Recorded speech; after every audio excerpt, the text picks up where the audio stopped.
Hi everyone and welcome to a new episode of the I'll Try That podcast. Right, this week we have been noodling on can cheap craft beer be good? This is the question that's horribly phrased and a terrible sentence, but that is the question that we have been noodling over here at the I'll Try That podcast for a while now. And so what we have done, what we're proposing, this is the first in quite a few, I think, different episodes like in this format, where we are going to go to a discount supermarket or discount place, and we're going to buy different beers. We probably don't all have the same beers, but we're going to try and find the best tasting beers with the bang for your buck. So this week we are doing a spotlight. All of us, Drabbers, Barbara and I, have bought different beers from the same shop, and that shop is Lidl. For those in the UK are probably very familiar with Lidl. It has made its way to the US. It's obviously come from the land of Germany, so Europe might be pretty familiar. But for any of our listeners, because we do have quite a few listeners actually in Australia, so hi there down under folk. Lidl is one of the original discount supermarkets that have made its way into the UK, and it's well known for its bright blue and yellow colours, I suppose is what I'd probably say. But Barbara, what else is Lidl known for? Kind of famously, the middle aisle, which is, I don't know the best way to describe it really. Is it, it's Narnia within a supermarket? Lidl is famed for, you will go in to buy your bananas, your breakfast cereals, your bread at excellent competitive prices. And then you cross over into the netherworld of the middle aisle, and you end up leaving, when you intended to go in with eggs, you come out with a lawnmower, a dartboard, a Boyzone calendar. For some, that's an absolute result, especially when you've got all of them for 38p. But it's an adventure. I think that's the best way to describe it. I think Lidl is possibly my favourite supermarket in the whole of the UK, sort of thing. You can go in there and get absolutely anything and everything and pay about £5. I just think it's wonderful. Yeah. The one thing about Lidl that twists my melon is it's the only supermarket, I think, in the universe that has the labels for what you're looking at above the thing you're looking at. So I've been looking at what is definitely eggs, and there's a big sign that says yogurt. And it's because I'm looking at the wrong shelf and the labels are the other way around. But if anyone knows of another of those that for me to go and recalibrate my shopping experience in, please do let us know. I think what I like about Lidl so much is when you go in there, because you don't see any of the name brands that you're probably familiar with, that it feels like you're on holiday. Yeah, you just feel definitely like you're walking around and you're just like looking at labels going, I've got no idea if that's good, if that's bad, like what even that is. Like it doesn't even say, like you can get, eggs, milk is milk. But, when we're talking about brands, we are as consumers, we know brands, a wide range of brands we're pretty familiar with, whether we buy them or not. Where Lidl just throws caution to the wind and they don't have any of the brands. So you can't go in there and go and buy Marmite. Here in the UK, you can't go in there and go and buy Twinkies if you're in the US. It's all random. And, where that kind of comes from is that Lidl is known as a house of brands. So basically what Lidl does is that they basically bring in, each product is owned or has some sort of relationship with Lidl. So they basically create all these different individual products and things that they'll put out there, and they'll make it look something different. So if you go in there and buy, milk, that will be milk from a supplier, but it will be Lidl who owns the brand, that specific brand in Lidl's. A little bit maybe like you've walked into a supermarket in a movie where they haven't got all the copyright stuff in place for the real products. And I've heard that it's so exotic that when Joe goes in there, if he even talks to the staff, he really slows down and raises his voice. Hello, can you tell me where the mayonnaise is? And they say, yeah, it's that aisle, next one over. Thank you. So I really enjoy the fact that I was in there buying, as I do, I wanted some chocolate spread, some Nutella, and their off-brand one is called, was Nutler? You can get your Nutler instead of your Nutella. Nutler, I like that. Well, that nicely segues us in, Drabs. Well done. Onto the different type of beers that we have. So the first, I've got two beers here. I've got a few beers here, but I've got two that I'm going to pull out first. And they seem to be from the same company. It's called Hatherwood Craft Beer Company. Now, before I go into this, I must tell you guys of what I paid for my purchasing of these beers.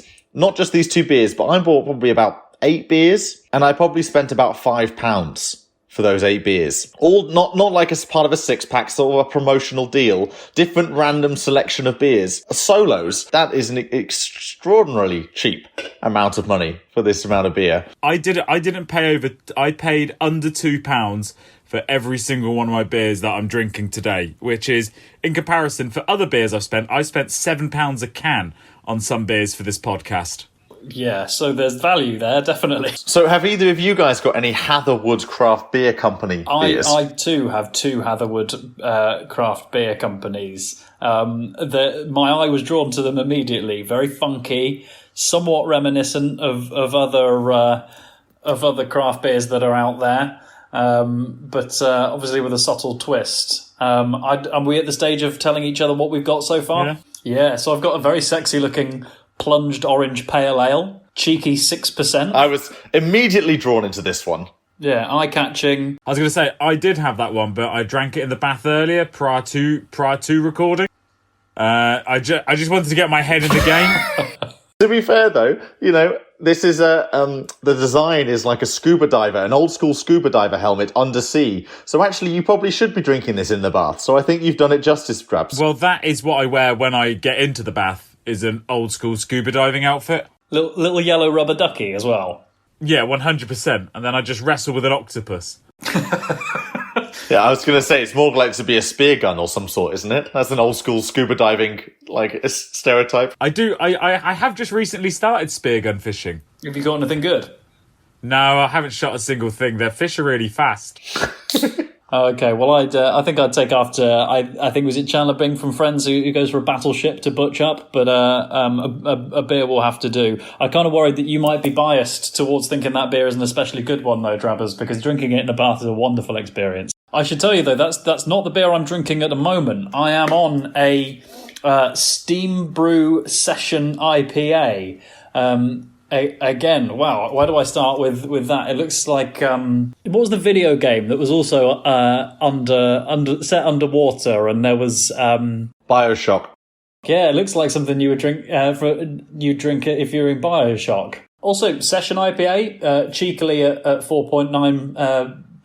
So it's you shouldn't make it too big a session on there, but it's very rounded and is going down quite smooth, I'd say. I am intrigued by this design. And, you know, as you said, it's kind of quite steampunk-esque. It's quite, you know, dystopian, kind of, you know, weird, but also like a hark to the past kind of at the same time design, you know. But I've looked around to the back, and this has won awards at the German Design Award Special 2020 and the German Brand Award 20 Special. So methinks this might be a beer that comes from a German brewery. Yeah. It's well. So there's also Drabs knows full well how well I speak German. QR code if you want to go and explore a little bit more about it. I tend to just pull the ring from the top though. But sort of quite distinctive silver with a bit of gold and a kind of turquoisey blue. Which, I mean, I would have always thought that the things to catch the eye are the sort of bright primary colours and red. I would have thought it would blend in a little bit, but it's a very striking design, as you say, and no wonder it's won awards. Travers, have you tasted this one? Yeah, I'm currently drinking it at the moment. This one I've actually brought a few times because conveniently for me, right where I work, next door is a Lidl, so I've brought this a few times already, and I'm actually a real big fan because I do like pale ales are definitely my jam, and for something that costs I think it's like £1.75 is really, really tasty and really, really good. I'm a big fan, but I don't know about you. Yeah, I think it's hard to justify £7 when this is the sort of thing that's available for that sort of price. I find it a little bit more drinkable because it's not overly fizzy, and as I said, quite rounded on the tongue, if that's not too connoisseur-y thing to say. So my head went to a very childish joke and I decided not to say it. Yeah, no, I tried mine. I did sample this Steam Brew Session IPA before we jumped on here. And Yeah, I mean, it's got a nice, for one, as you said, for the price point that it's offering, it's a very, very good drink. It's not like you're going to be, you're not going to be looking at it and tasting it and going, oh, no, I'd have expected more. Like, this more than delivers on the price point that you're going to get. It's in a really interesting design. It's what you expect from a craft beer, a craft looking beer, I suppose, that it's going to be something a bit different, and it definitely delivers on that. This is definitely in the IPA category, and actually it does it justice in the, as a feeling of a new beer in the IPA category. This isn't like an old school pale ale or IPA. This is definitely a kind of a fizzy, crafty IPA. So, hats off to this, whoever makes this steam brew, someone in Germany, as there's no real information on who actually makes this beer. It's sold at Lidl. I have a sneaking suspicion that most things that are sold at Lidl are actually in some way owned by Lidl. So this might be that all the beers we're having right now are Lidl owned, but, we that's hard to tell on this specific beer, because it doesn't say who makes it. It doesn't say what the address is of the brewery or anything like that. And it just gives a lot of information about the ingredients in a load of different languages, which obviously means it exports a lot of its beer. Yeah, I was looking on here for a little more detail on the actual hops and malts that were used. I can't quite see it, so I'm just trying to find out for myself at the moment. But I want to say that I'm guessing there's no Citra hop in here, which to me is pretty regular appearing one. It hasn't quite got that sort of zesty vibe that we see with a lot of IPAs that you guys also have probably encountered on a podcast in the past. Don't expect too much of the juicy and zesty sort of sharpness. It's a little bit more. I'm trying to think of another hop that would account for it there, but it does. I would say it varies a little bit from some of those other trendy and readily available IPAs we've seen elsewhere. Well, now you said Citra hop. What I didn't get from this is a very dry mouth. And that's what I tend to get with quite a lot of the IPAs that are driven by Citra hops, is that kind of like very, you get the kind of the hoppiness, but it also it dries your mouth out. And I didn't get that at all with this steam brew, session IPA. So I think that's a big win if you're looking for a quite, as it says on the tin, a sessionable. Yeah, 100%. Indeed, yeah. I'm convinced it's now going to come out and say nothing but Citra hops, and I've got it completely wrong. But now you're talking about hops. Well, I want to draw your attention to the Hatherwood Craft Beer Company. I know we talked about it very briefly about the Plunge Orange Pale Ale, but I have been tucking into this one. Now, this is, a pale ale through and through, but it's an orange pale ale. So they've used orange zest, to make an orange flavored pale ale. So, it's something a little bit different, something you're kind of expecting from a craft brewer, right? Pushing the boundaries of these traditional formats like pale ale. And, they're very clearly on this side of saying they're saying the hops here are a Rakau, an Admiral, a First Gold, a Mandarina, and a Bavaria. Now, I'm guessing the Mandarina is where you're getting the kind of the orange primarily. This guy knows his orange types. There you go. And they said that you should pair this. Food pairing for this is a hoisin duck pancakes. Oh, okay. Oh, interesting. Nice one. You sowed that seed. I need hoisin duck pancakes now. Just now that you've said that. And because I've got the beer, obviously. So not a nice warm bath like I did mine. Travis, give us your first picture of that. But while he's doing that, Barbara, tuck into it, because I want to get see if you're tasting the same that I'm tasting. I'll give it a try right now. Oh, I foamed quite a lot at that. Beg your pardon. I think I've seen orange appearing in lots of places these days. Is orange a trendy flavour? I keep seeing it in a lot of chocolate that you'll see in a lot of UK supermarkets at the moment. Twirl with orange. I've just got one example, but I'm telling you it's everywhere. Terry's chocolate orange? There you go. That's the original orange. Beer. I mean, obviously, we talked about beers that go very well with orange in Blue Moon. Obviously, that is meant to be paired with orange. But actually, orange as a beer flavour isn't something I've come across too often, actually. We reviewed Naranjito with the Brooklyn brewery. I remember thinking, I wasn't really getting it. Whereas this, there really is oranges in it. That's exactly what I was thinking when I started to drink it. You genuinely can taste the orange coming through, and it does it justice to the name. This is the most orange tasting pale ale I've ever had. Orange tasting beer I've ever had. Yeah, it really is. I mean, they say it's punchy and refreshing with tangy orange sharpness. I mean, it's a very orangey drink. And, as someone who's a big fan of Fanta, Tango, those kind of like drinks, it's just making me feel like I'm drinking one of those soft drinks. It's fantastic.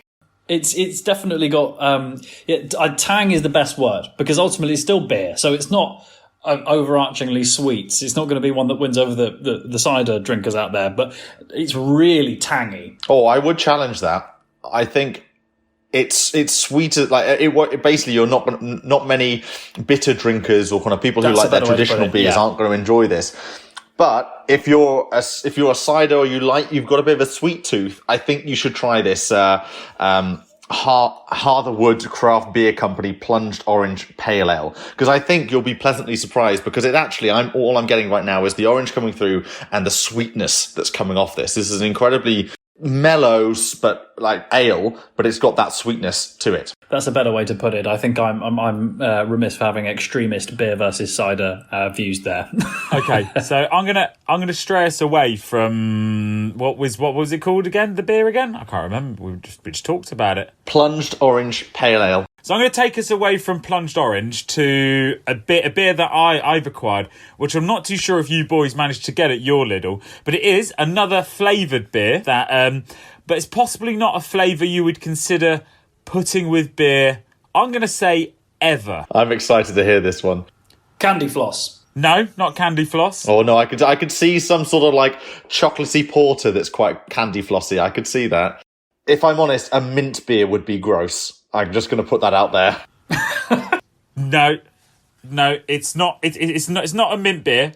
I would love mint. Yeah, mint chocolate chip ice cream is the best. Yeah, but I didn't say chocolate, did I? I like an aero beer. I can get on with that, but I'm thinking, like a hoppy, minty, like a mojito beer. No, not even like mojito, because mojito you get the rum, you get these kind of nice smooth flavors. I'm just thinking like pure mint hit. What about mustard? Oh yeah, that would be horrendous. Oh no, that wouldn't be good. All right, eggs. What did you say? Did you say eggs? I'm going to start putting eggs in my beers and see how it goes. Yeah, it's like a cocktail, and you just have a little yolk floating. I know a couple of yolks. Oh dear. All right, so I'm gonna tell you now. So I've got from Boss Brewing. Have you guys ever heard of Boss Brewing before? Boss, is it made of executives? No, it's made of 3-piece suits. Yeah. Poor financial decisions. I've got from Boss Brewing. It's called Bubble Trouble, and it's the Bubblegum Pale Ale. Ooh. Bubblegum. Oh, so you're actually quite close there, Bob, with your candy floss thing. But bubblegum. It wasn't miles away. Bubblegum Pale Ale. A Bubblegum Pale Ale. How does that work then? So I'm not 100% sure, but I got this from the Portland Lidl, and so smelling it smells like Hubba Bubba. Genuinely like bubblegum. Like it is mad how much it smells like it, and it tastes like bubblegum, which is, I find, pretty impressive. I'm glad that it's just followed through with what it claims on the flavour on the tin. I'm really pleased it's following through with this on both the nose and the taste. No, it tastes awful. Like, I'm not a fan of bubblegum at the best of time, but then bubblegum in a pale ale doesn't work. It's not a good idea. Whoever went, if somebody, always I can imagine, the way this was created, somebody was chewing Hubba Bubba bubblegum or some form of bubblegum, and then they started to drink a pale ale and went, yes, everyone's going to love this. No, they were wrong, and Boss Brewing, you've got it wrong. You don't need bubblegum in a beer. Period. It's funny that you say, because you usually kind of implore and you kind of clap your hands and encourage craft brewers to do something different, something that hasn't been done before. But are you saying that you draw the line, Drabbers, at a bubblegum pale ale? I draw the line at a bubblegum pale ale. You know, I raved and was excited about the cream egg pale ale sort of thing. I was even there for the roast dinner beer that we looked from Aunt Bess's and the jam roly-poly. All of these things that work, I consider working. I saw that, was it Brewdog have just got some dark chocolatey stout, like with marshmallows and s'mores. I'm on board with that. I'm not on board with bubblegum in my beer. There's just no need. One, you're meant to chew bubblegum, not drink it. I'm just not happy. Bridge too far. You're upset, Travis, and I'm sorry to see you this way. But are you particularly upset because you did feel it was going to be a winner? Yes, I was genuinely excited for the bubblegum beer. And I was like, you know what, I'm expecting... It tastes like a Panda Pop. It's like a WKD sort of thing. It's not an ale. It's not a pale ale. It's a soft drink. It's an alcoholic soft drink. It's a WKD. It's one of those blue bottles that you buy for £1.50 when you're on the dance floor. And it's full of sugar. And what sort of percentage are we talking? It's 4.5. 4.5, okay. Sounds like a gateway for pre-18 drinkers to get them in on. So not sure that we approve of that anyway. But Drabbers, you've been talking about the bubblegummy flavour, and the other brewery that springs to mind thinking about interesting or different flavours that seem quite sugary is obviously Tiny Rebel, that we've done quite extensively. What would you compare this bubblegum IPA, pale ale, whatever, from Lidl, in comparison to on the Tiny Rebel kind of like spectrum of sugariness? So I remember drinking the Club Tropical, was it? The Club Tropical one? And bearing in mind, when I will hold my hands up, when we were recording Tiny Rebel, I had 4 Tiny Rebels on the go at one point, sort of thing, because I was trying to try them all whilst recording, sort of thing. And it was it was a bold move on my part, and possibly might have been slurring my words. I don't know. Can't remember. Which one was your favourite? There was a point in the recording session where I think I just gave up. But yeah, I think I remember that session just because at that exact point when you gave up, because you stopped like looking at the screen, you started like wandering around your eyes around the room. Right, there was a lot of "I love you" edited out of that episode. You're great. You just best podcast ever. All right, I'm going to open up another one. Have you got another one on the go, Brabs, or you got something else to say on that one? Got one more that we can do once you guys have talked. Well, I've actually got 2 more to do. Because I've got 3 if we really want to go there.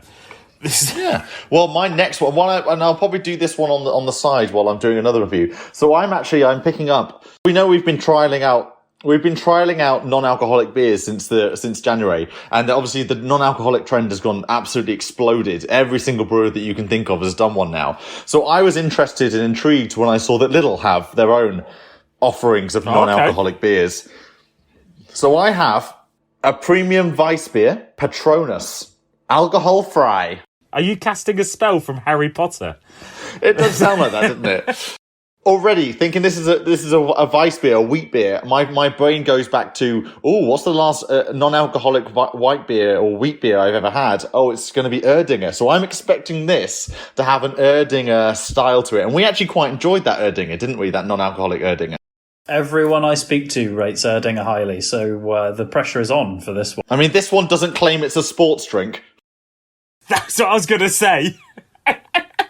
Are you going to go and run a marathon afterwards, Joe? Yeah, I feel like I should. Well, let me get a bottle opener while you guys talk amongst yourselves about the idea of a Lidl non-alcoholic beer. Yeah. What were you knowing about earlier? I was going, oh no, because I thought the Patronus thing is specifically named after Harry Potter, and I'm gonna put myself out there. I'm vulnerable here. I don't like Harry Potter. How can you not like Harry Potter? It's a magical adventure of a boy finding his way in the wizarding world.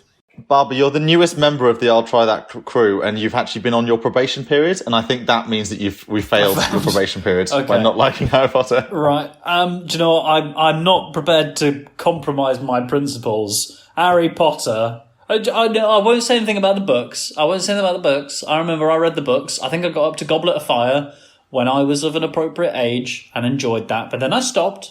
What's an inappropriate age for Goblet of Fire? Yeah. Goblet of Fire, the X-rated version. It's not R-rated. No, they are ultimately aimed at children. Let's not forget that. No, that is the magic of her writing. How appropriate, the wizards and the magic. No, so books, fine. Films are absolute dog muck, if you ask me. They just wish that... I shouldn't go into this in too much detail. How have we got onto Harry Potter? Well, we're talking about beer. Why are we on Harry Potter? Hopefully you're going to bring us back to some level of sanity, but I thought that the Patronus bit, I thought I'd heard about it only this week, and that it was particularly named for Harry Potter for some reason. But I could be completely barking up the wrong tree. Anyway, but Patronus, it's got looks like a kind of a Belgian or German monk on the front, so I don't think it's got anything to do with Harry Potter. I can reassure you of that, Barbs. Well, maybe that was just as he got older. We might all just cut all of that last bit out, if I'm quite honest, and just go straight into this. Did you know apparently the Dursleys were just called the Dursleys because that's where J.K. Rowling used to live, and she was from my neck of the woods, and she found people from Dursley completely revolting in every way. So I'm sorry, people of Dursley, I don't think this, but she did. So that's why the Dursleys got their name, is she didn't like them very much, those people from Dursley. So we'll call them the Dursleys. Bet you didn't know that. We might have to start off a new podcast all about the trivia of Harry Potter. Film trivia with a guy who hates the films. Okay, all right. Let's finish on Harry Potter.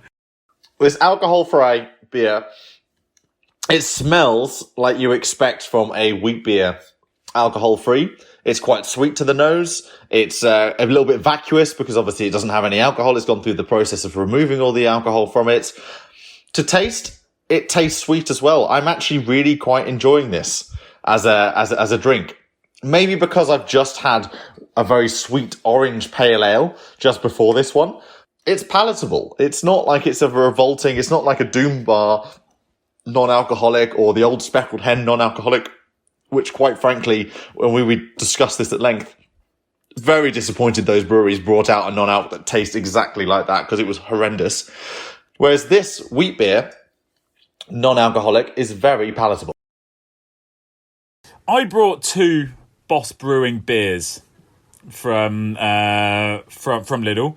So the first one was Bubble Trouble, but I wanted to give them... I've decided I wasn't going to try this other one at the start of the podcast, but after trying Bubble Trouble, I wanted to give Boss Brewing another chance. Because I went in hard on Bubble Trouble, and we can probably... If you couldn't tell, I wasn't a fan. I wanted to give them another go, so I've got another one of their beers called Kingpin Rising. Oh, tell us about it. I'm interested by that. Yes, the Kingpin Rising is then it's a session IPA. It's a beer to the first for hashtag like a boss. So I'm pretty sure I'm going to feel pretty good drinking this. But it seems that they've gone down kind of like the underworld route on the can. So it looks like it has a kingpin, like a mafia boss sitting on the front sort of thing. Once again, it feels like an energy drink. Like the can and the design. It looks like, I mean, you've just held it up to the camera for Barbara and I to look at, and yes, it definitely looks quite energy drink-esque. I apologise that all of my references are about films, but that Sin City, you've seen the film, that looks very reminiscent of that. Well, that was very Kingpin, boss-esque, wasn't it? Mafia, right, in that sense. So maybe they've taken inspiration from Sin City for this. Pulled it out, I've got it here, and I'm going to try, see if Boss Brewing can redeem itself from its bubble trouble. I'm keen to know if you feel like a rising kingpin as a result of drinking it. You look like one in that shirt, I love it. I do look like Tony Montana from Scarface. The thing, you know, sitting in the big chair and drinking Kingpin, which Tony Montana was a kingpin out there. So I've just tried it. It's better. It's fine. I'm not going to buy it again, ever. And I'm not going to recommend it to the listeners or to you boys to try. So it sounds like this Boss Brewing has not really hit it for you, this from these little... Now, can you look on the can? Does Boss Brewing have an address of where they're from? Are they based anywhere? Are they, were they here in the local areas for us, or...? Boss Brewing is from Swansea. Yeah, Boss Brewing Company Limited, Neath Road, Lodore, Swansea. This is a 4.4, so kind of like a standard session IPA. It's just not... it's just not wowing me. It's not amazing sort of thing. But the artwork, I've got to give the artwork and the design on the cans is fantastic. I think that's really, really good. So it's got something going for it. Not so much a kingpin. Maybe you're like a prince king or something. That doesn't even make any sense. What's another way? A prince king? I know, that doesn't What's make any a sense, prince does it? king, Joe? No. But also, you're going to keep that in. It raises a good question. What is the level below a kingpin? It'd be a prince pin. That's the joke you were trying to make. That's the joke I was trying to make. You actually nailed it. That's where I was trying to go, and I got it messed up. Or a queen pin. My point was more that if you marry a queen pin, you don't become a king pin, you just become a prince pin. That should be abundantly clear. We'll have to edit this bit out as well, won't we? I just don't think this is how rankings in the Mafia works. If anyone does know, please tell us. Just a Knott's American IPA, trendy, red and blue, classic combo can. It tells me it's got a grapefruit aroma with zesty citrus fruits. It's a bit of I think it's quite hard to capture that because I've moved on from the plunged orange. But I think pretty much what we set out at the start to try and ascertain here is whether a decent craft beer can be quite cheap. So I think it definitely does that.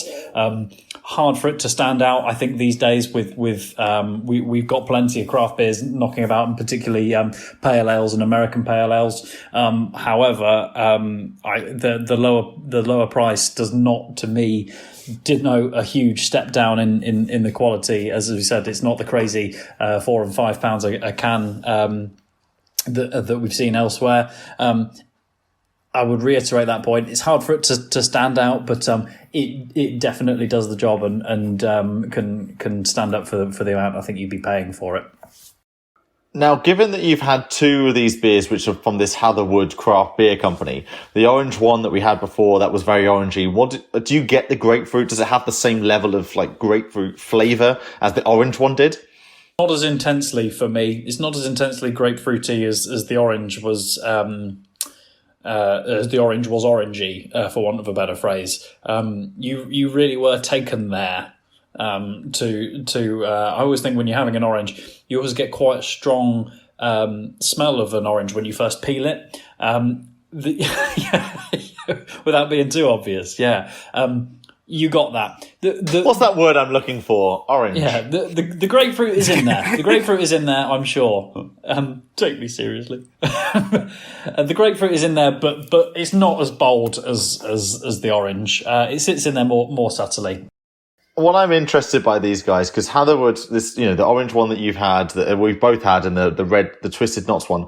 Now, the address on the back of the can, which usually tells you, where the brewery's located. Drabber's found that out, that brewery, the Boss Brewery's from Swansea. Barbara, where's this brewery located? Lidl UK GmbH and Lidl Great Britain Limited, both of 19 Warple Road, Wimbledon, London. SW19 4JS. Close to home, then, which in is that case. Very bold that Lidl are telling you Lidl make this beer. So this Hatherwood craft beer company doesn't exist. It only exists in Lidl. It's a Lidl-owned company that sell their beer exclusively to Lidl. It's just like the reason, exactly, that this is again what I was telling you about before, about the house of brands that is Lidl. This Hatherwood craft beer company doesn't exist. That might be like some sort of legal name, maybe, but the only reason this beer company exists is to sell beer through Lidl, and Lidl owns it. So that's why they've got basically, it's the company address. That's probably like an HQ where you've got a load of people in suits who, you've got the address on there. That's probably not where the beer is made at all. It's probably a load of suits. We take that as Hatherwood Craft Beer Company are not a legal entity. Those are just words upon a can. Yes, that's exactly what I'm saying. Hatherwood Craft Beer Company. So then, put it this way. How do you feel now knowing that a company, a supermarket that you've won and bought these beers from, have felt they needed to create a fake company to sell you a beer. Maybe it's the level of apathy that comes with 18 months of lockdown. We sort of go, well, they have to make their money, don't they? I'm sure they had good reasons. Somehow I don't think Lidl are struggling. You know, I just don't think Lidl are struggling at any point to make money. Every time I go in, well, they're saving money on not having people at the tills, are they? Because there's only ever one person on. Oh man, Lidl. don't even get me started. I was in Lidl earlier. I was in Lidl earlier. They've got 5 checkouts. There was one person on it. One person. And there was a queue going up the alcohol aisle of about 7 people. What's the point in having 5 things we can go up and down, but only one per person working? And they fire the food through. It's just annoying. Oh, yeah, so I went through a self-checkout. We're going to have to throw this back to the start when we were talking about Lidl. The one that Lidl has self-checkout now. My one does. The one here does. Although, to be honest, as much as I agree with Drabbers, and I'd love to put in there, they go, oh, they don't put any blooming staff in there. It's a nightmare trying to shop. There was one girl doing the actual normal checkouts, with the conveyor belt scanning things through. There were like 7 self-checkouts. And I think it's actually possibly just more of a criticism of the British public. 3 of them had alcohol, and they had the little red light come on. So it means you need a member of staff to come and approve it for it to go through. And they all just stood there with their hands on their hips. And it was only when I became the 4th in the queue and went, shall I go and get someone? And then they went, oh, yeah, that'd be nice. Went off and found someone. Sorry, loads of us are waiting to pay for some beer. Do you mind? And then they were very helpful and very obliging.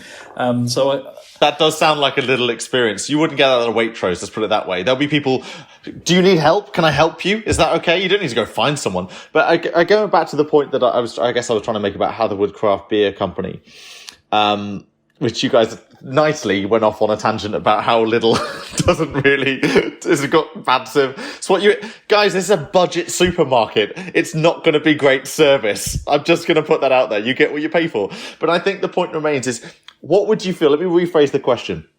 What would you feel if this was a Lidl Twisted Nuts American IPA? Oh, I'd be even more into it because I love Lidl. I would like to think that I would not be... My opinion would not change. I would sort of think that I was in Lidl, knowing that I was in Lidl, buying a Lidl beer, and that the name on the label is what I'd signed up for. And maybe they could have put it in with their middle aisle where there's hair dryers and paint stripper and that sort of stuff. And I'd go, oh, there's also beer here. I would just like to throw it out there. I do genuinely love Lidl and do all my shopping there. I just want to get that on record. Lidl is in a fantastic place. I think to summarise, I think what we're all agreeing is that you can, at Lidl, find good beer at affordable, cheap prices, let's say.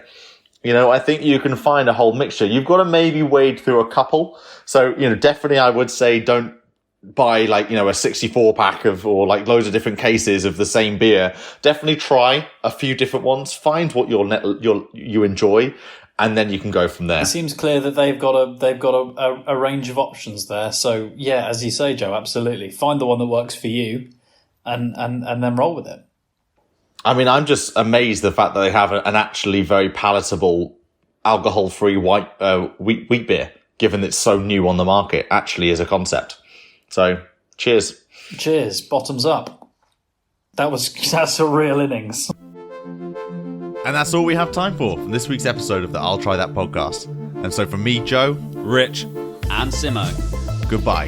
And don't forget to follow us on Instagram, Twitter, and watch us on YouTube. Goodbye now. Always drink responsibly, and if you or anyone else needs some help, go to drinkaware.co.uk for more information.